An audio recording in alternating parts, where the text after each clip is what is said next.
ओम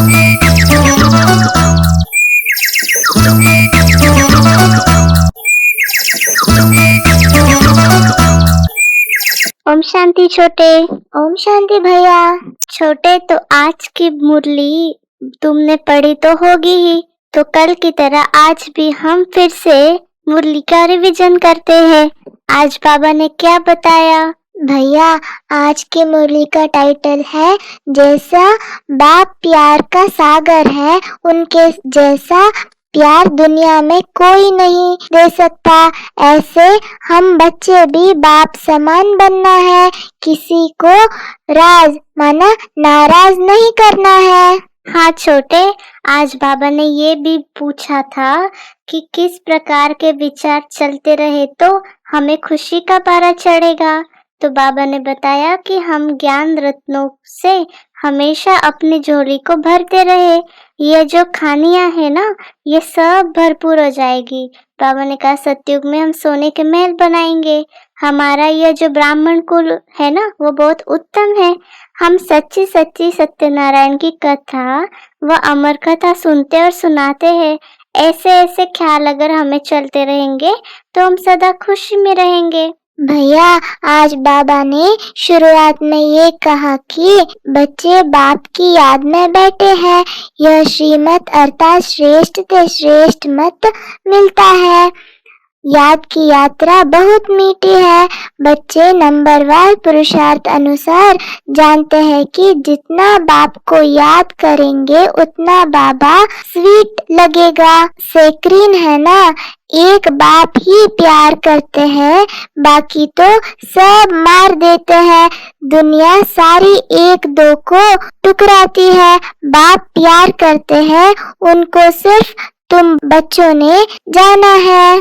हाँ छोटे, आगे बाबा ने ये भी कहा, मैं जो हूँ जैसा हूँ, कितना बड़ा हूँ, बताओ हमारा बाबा कितना बड़ा है। तो बाबा ने ऐसे पूछा मुरली में। तो बाबा ने कहा कहते तो है कि बिंदी है और तो कोई जानते नहीं है, लेकिन बच्चे भी घड़ी घड़ी भूल जाते। जैसे भक्ति मार्ग में बड़े बड़े चित्रों की पूजा होती है ना, वैसे अब बिंदी को कैसे याद करेंगे। बाबा ने कहा बिंदी को ही याद करेगी ना, तो हमें पहले स्वयं को ही बिंदी समझना होगा। हमारा बाबा भी ऐसा ही है। बाबा ने आज हमें एक नया टाइटल दिया है। बाबा ने कहा आत्मा प्रेसिडेंट है, आत्मा ही नौकर बन जाती। मतलब अपने कर्मेंद्रियों के बारे में बाबा ने कहा, पार्ट भी सारा आत्मा ही बजाती है।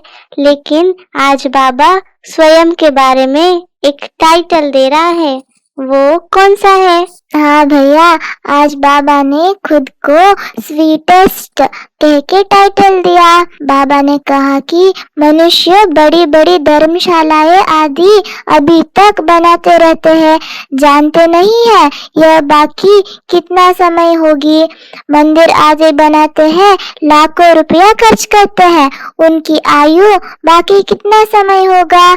हम जानते हैं कि ये टूटे की टूटे। हमको बाबा मकान आदि बनाने के लिए कभी मना नहीं करते। तुम अपने ही घर में एक कमरे में हॉस्पिटल कम यूनिवर्सिटी बनाओ, बिगर कोई खर्चे। हेल्थ वेल्थ हैप्पीनेस 21 जन्मों के लिए लेना है इस नॉलेज से। आज बाबा ने अंतिम समय के बारे में भी कहा और यज्ञ के आदि के बारे में भी कहा है। बाबा ने कहा जितना जितना हम तमो प्रधान बनते गए उतना दुखी बन गए और अशांति भी हमारे जीवन में आ गई। तो बाबा ने कहा मनुष्य बहुत दुखी है, फिर जय जयकार तो जरूर होगी। तुम बच्चों ने जो विनाश और दिव्य दृष्टि से देखा है, सो फिर प्रैक्टिकल में देखना है। बाबा ने कहा स्थापना का साक्षात्कार भी बहुतों ने किया है, छोटी बच्चियां भी बहुत साक्षात्कार करती थी, तब ज्ञान कुछ भी नहीं था। तो बाबा ने कहा यह तो पुरानी दुनिया का विनाश भी जरूर होना ही है। तो हम बच्चों को ये सब पता है कि बाबा ही स्वर्ग का वर्षा देते हैं, लेकिन हमें उच्च पद पाने का पुरुषार्थ करना है। बाबा ने कहा बाप ही बैठ ये सब बातें समझाते हैं। बाकी कोई नहीं जानते कि अभी थोड़ा समय है। भैया, बाप कहते हैं कि मैं हूँ दाता, मैं तुमको देने आया हूँ। मनुष्य कहते हैं पतित पावन आओ, आकर हमको पावन बनाओ। बाप कहते हैं पहले तुम कितने समझदार थे, सतो प्रधान थे, अभी तो तमो प्रधान बन पड़े हैं। तुम्हारी बुद्धि में भी अब आया है। आगे थोड़े ही समझते थे कि हम विश्व पर राज करते थे। तुम विश्व के मालिक थे, फिर जरूर बनेंगे।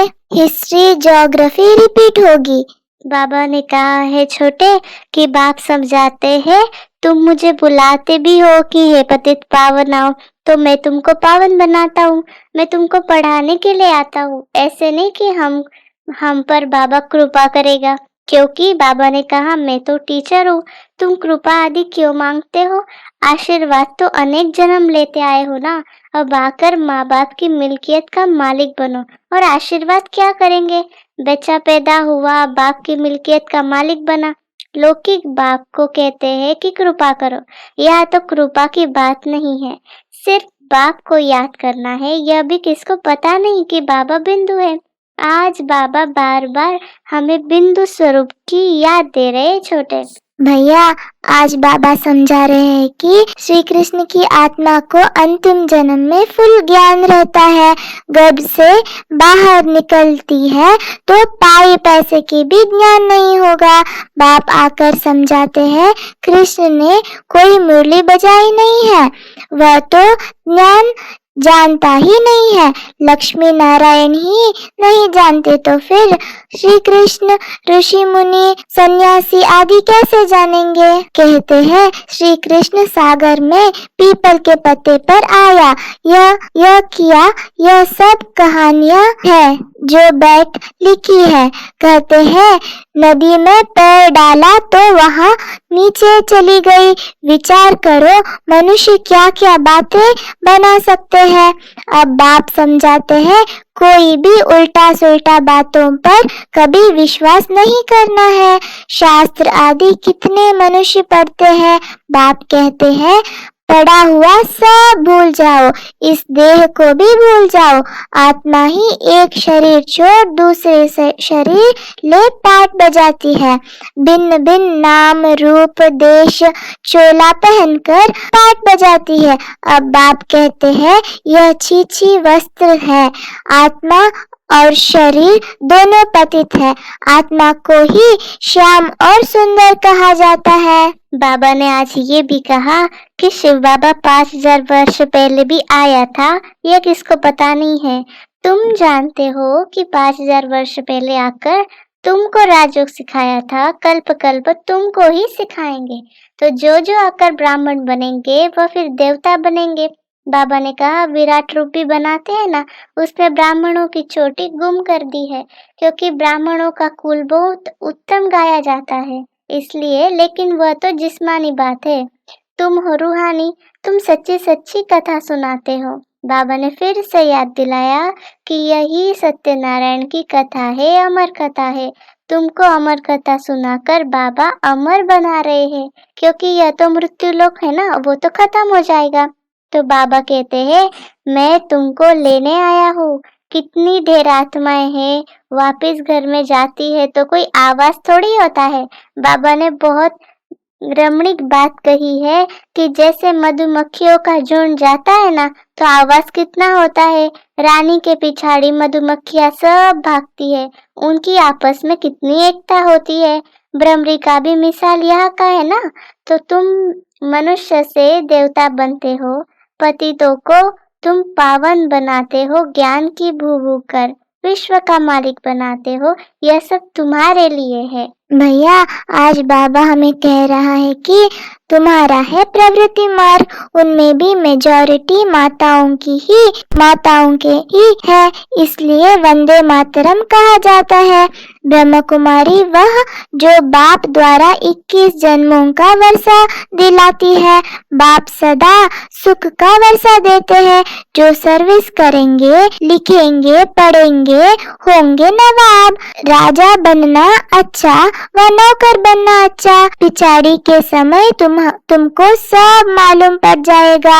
हम क्या बनेंगे, फिर पछताएंगे। हम श्रीमत पर क्यों नहीं चले?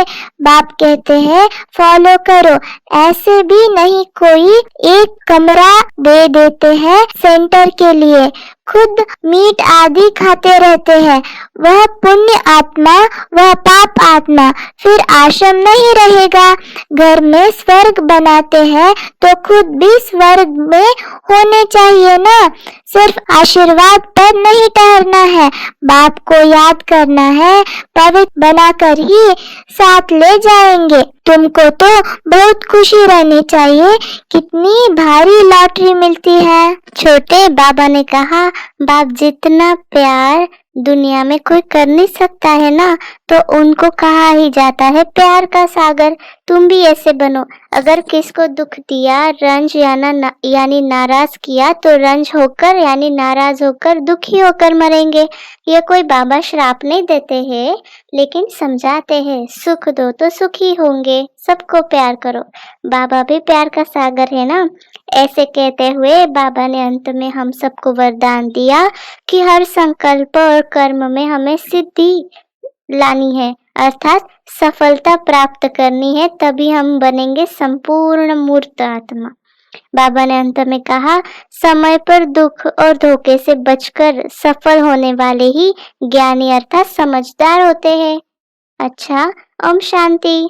आप सभी को इस छोटे बड़े की कॉन्वर्सेशन अच्छा लगा हो तो लाइक, सब्सक्राइब और शेयर करना मत भूलिएगा। ओम शांति।